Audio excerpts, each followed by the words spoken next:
नमस्कार दोस्तों, आप सबका स्वागत है आपके अपने YouTube चैनल कॉमर्स बट।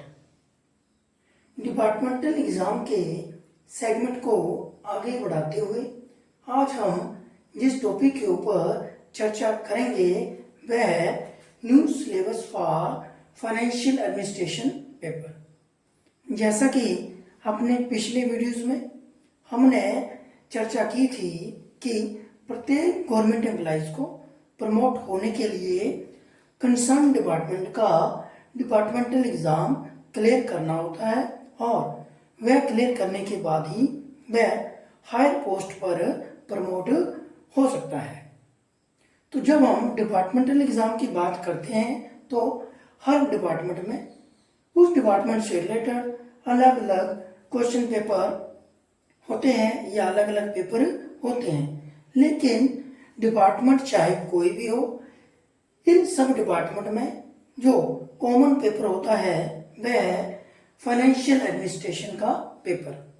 और हिंदी का पेपर। इसमें से भी जो हिंदी का पेपर है वो उन सब एम्प्लॉइज के लिए एग्जाम्प्ट कर दिया जाता है जिन्होंने 10th क्लास में हिंदी पढ़ी होती है। अर्थात किसी भी डिपार्टमेंट के एम्प्लॉइज को प्रमोट होने के लिए डिपार्टमेंटल एग्ज़ाम में अपने कंसर्न डिपार्टमेंट के पेपर को क्लियर करने के साथ साथ फाइनेंशियल एडमिनिस्ट्रेशन का पेपर जो है वो क्लियर करना भी कंपलसरी होता है। तो IPA के द्वारा हाल ही में फाइनेंशियल एडमिनिस्ट्रेशन के पेपर में कुछ चेंजिंग लाई गई हैं तथा न्यू सिलेबस इंट्रोड्यूस किया गया है। तो आज हम फाइनेंशियल एडमिनिस्ट्रेशन के पेपर का जो न्यू सिलेबस है उसके बारे में डिटेल से चर्चा करेंगे। जब हम फाइनेंशियल एडमिनिस्ट्रेशन के पेपर की बात करते हैं तो इसके मेन दो पार्ट होते हैं, पार्ट ए और पार्ट बी। जब हम पार्ट ए की बात करते हैं तो पार्ट ए में दो सब पार्ट होते हैं, पार्ट ए और पार्ट बी। और इन ए और बी पार्ट्स में से जो पेपर पूछा जाता है वो टोटल 40 मार्क का होता है।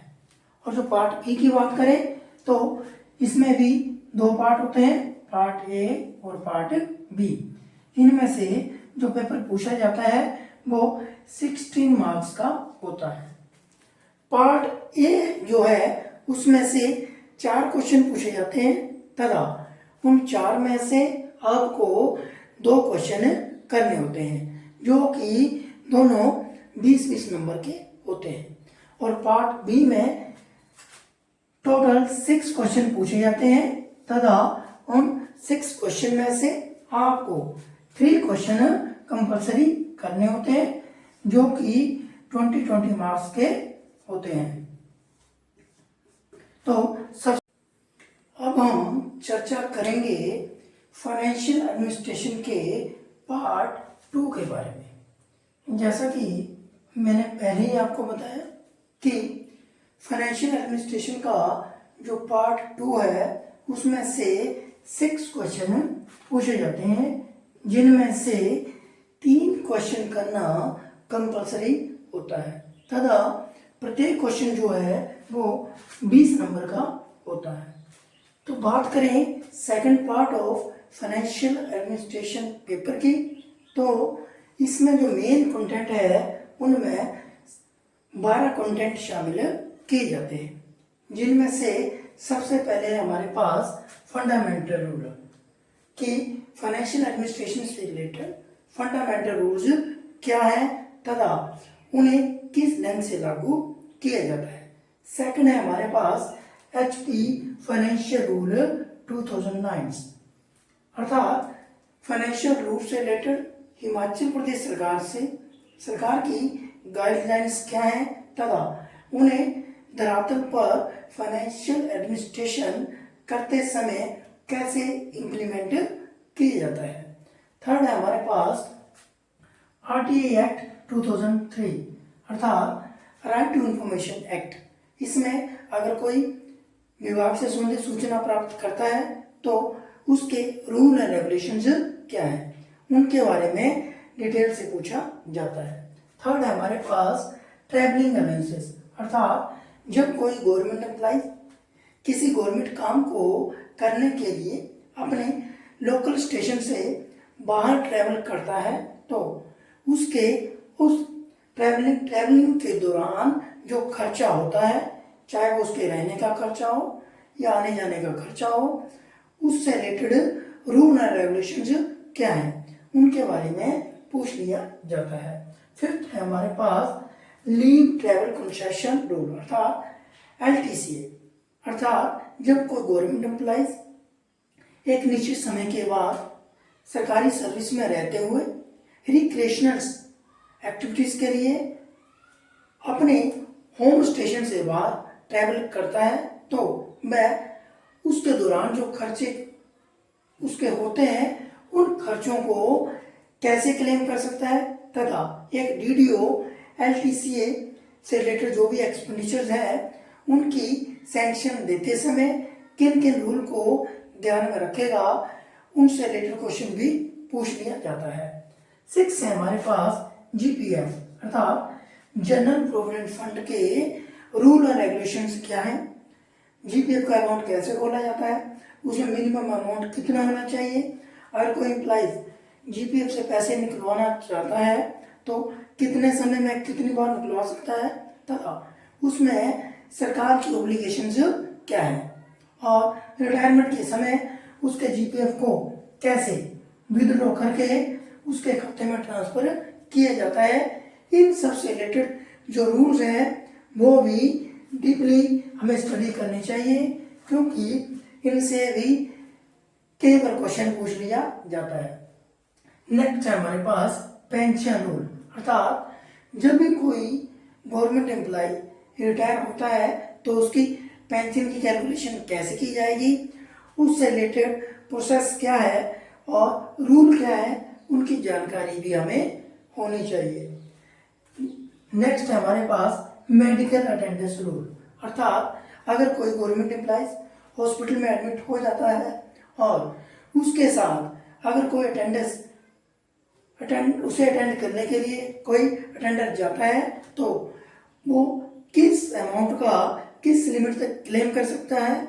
उससे रिलेटेड रूल एंड रेगुलेशंस क्या हैं, उनके बारे में भी हमें पता होना चाहिए। नेक्स्ट है हमारे पास लीव रूल्स, अर्थात एक गवर्नमेंट एम्प्लॉय जब गवर्नमेंट डिपार्टमेंट में आता है तो उसे अलग अलग प्रकार की लीव्स मिलती हैं, वह लीव्स कौन कौन सी हैं, उन्हें कैसे कंबाइन किया जा सकता है, तथा कितने टेन्योर के बाद उन लीव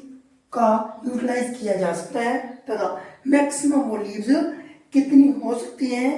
उनसे रिलेटेड रूल भी हमें पता होने चाहिए। नेक्स्ट है हमारे पास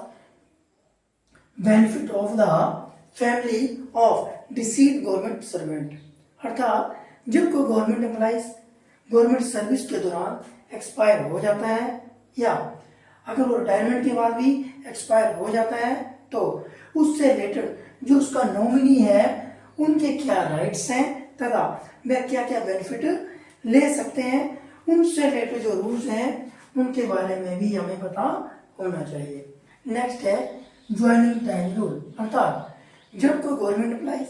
ट्रांसफर हो जाता है या उसकी प्रमोशन हो जाती है तो उसे पुराने स्टेशन से लेकर नए स्टेशन में ज्वाइन करने से रिलेटेड कितना समय मिलता है तथा उसके रूल एंड रेगुलेशंस क्या हैं, उनके बारे में भी हमें पता होना चाहिए, क्योंकि इससे रिलेटेड क्वेश्चन भी फाइनेंशियल एडमिनिस्ट्रेशन के पेपर में शामिल किया जाता है। नेक्स्ट है हमारे पास कंपटीशन एक्ट 2002, अर्थात कंपटीशन एक्ट क्या है, उसकी फीचर्स क्या है, उसके ऑब्लिगेशंस क्या है, कैसे इंप्लीमेंट किया जा सकता है तथा इससे रिलेटेड रूल एंड रेगुलेशंस क्या है, उनके बारे में भी हमें जानकारी होनी चाहिए। अर्थात कंक्लूजन के रूप में हम कह सकते हैं कि फाइनेंशियल एडमिनिस्ट्रेशन के पार्ट 2 में इन सब से रिलेटेड 6 क्वेश्चन पूछे जाते हैं, जिनमें से 3 क्वेश्चन का नाम कंपल्सरी होता है। इन सबसे रिलेटेड ये जितने भी रूल्स मैंने आपको बताए, इनसे रिलेटेड मैंने अपनी अलग अलग वीडियोस बनाई हुई है। उन वीडियो पर जाकर आप इन रूल्स के बारे में डिटेल से जानकारी हासिल कर सकते हैं। मुझे उम्मीद है कि मेरे द्वारा दी गई ये जानकारी आपके काम आएगी तथा इस जानकारी का लाभ उठाते हुए आप फाइनेंशियल एडमिनिस्ट्रेशन के पेपर को आसानी से क्लियर कर सकेंगे। अगर आपको